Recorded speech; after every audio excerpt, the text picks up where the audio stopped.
Nxa kuthiwa uSomthangala kaMzilikazi kutshiwo mina umzila kaMzilikazi waziwa yimi ngisukela eSwazini endaweni okuthiwa kusesiteki emanxiweni kaMzilikazi ngiwagidagidile ngenxa yalidlozi likaMzilikazi. Ngeza laye wafika ePark Station lapho kusePark Station khona sebegadangana labo Dingane wahlala khona pha kule Mzilikazi mine khona phana entshonalanga kwePark Station. Esuka lapha sesiya kuMagodonga wafika wathi Mzilikazi uthi ungaba inkosi yami asingene esizibeni lapha isikhuni silayithiwe. uMagodonga wasilayitha wangene esizibeni sathutsha sibhebha ulokhu uMzilikazi wasichisa saqitsha ngoba lo mlingo wayengalawo. uMagodonga wathi uyakubona ngikutshelile ukuthi ungaziwabusa ungakube inkosi yami. uMzilikazi waqitsha ugodo walugebhela phansi bambamba bamhlalisa ngomphumelo ugodo lwafika emphinjeni wafa uMagodonga. uMzilikazi wabusa amankazana lamajaha waqonda eMelingo district lapho ahlangana khona noRobert Moffat lapho kwazalelwa khona uNkulumane. ngale Sesothini eMandebeleni kakula ara wayezaba uNkulumane wasesiba uNkulumane ngoba thina u-ara kasilayo wasesiba uNkulumane ezalelwe khonale eNkulumane esehlangene noRobert Moffat yena belimhlolo. Yikho khona lokho elizakwenza kuqondile sibili kodwa okudingakalayo sifuna ischolarship esokuqeqeshisa abantwana bethu kubo bakaRobert Moffat.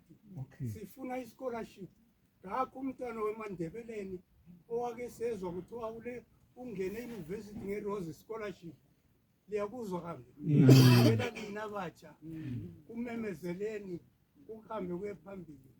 Mina ngazalwa ngo-1936 ngangingumtshayeli wesitimela 31 years ngisebenza eraliwe ngisukele eKanakitwe eZambia ngaze ngafika eMozambique ngesikhathi sempi yithi esasidutshulwa izile kambe iTete district lekhulunywa ngumntwana lapho ngiyazi yonke usukele eMpande uze uyefika eChimoyo okulamangcwabe ayisicaca ukuthi nxa betshayisa injonjo sabo abatshayisa injonjo nxa bethula lapho lizawezwa izibhoko sezitshaya uchacho lolo kade liluchaya izile kambe.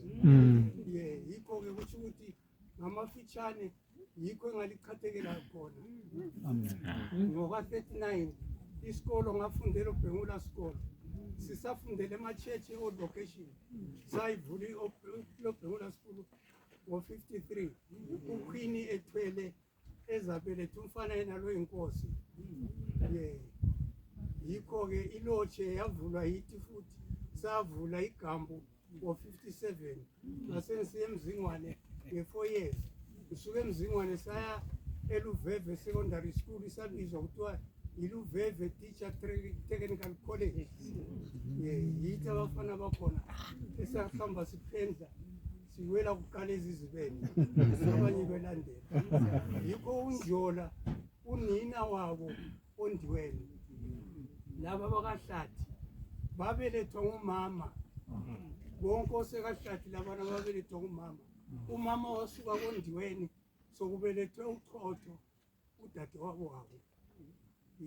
Yikho-ke engalibikela khona ngamafitshane kuningi njengoba sitsho abantwana ukuthi imbali singafilayo vele kwabakhutheleyo. Ngiyabonga mina ngithethe uMasigola usekazi kaChief Simon Sigola ngingamthathanga ukukhombisa ngimphiwe ngamadlozi ngisafunde eMzingwane. Idlozi lathi uzathatha umfazi wakho kulindlu. Ngithe ngiyatshela umnewabo umntakamnewabo ndoda kuthiwa nyakana ngithatha umfazi ngizamthatha ngakwenu wathi awuyawuma nawe. Kodwa kuthe 1964 sengilaye waba nguye wokuqala futhi ukuzambona eXhibeni. Kodwa uDavid kwenzani lapho ngathi hayi silandela ibhuku.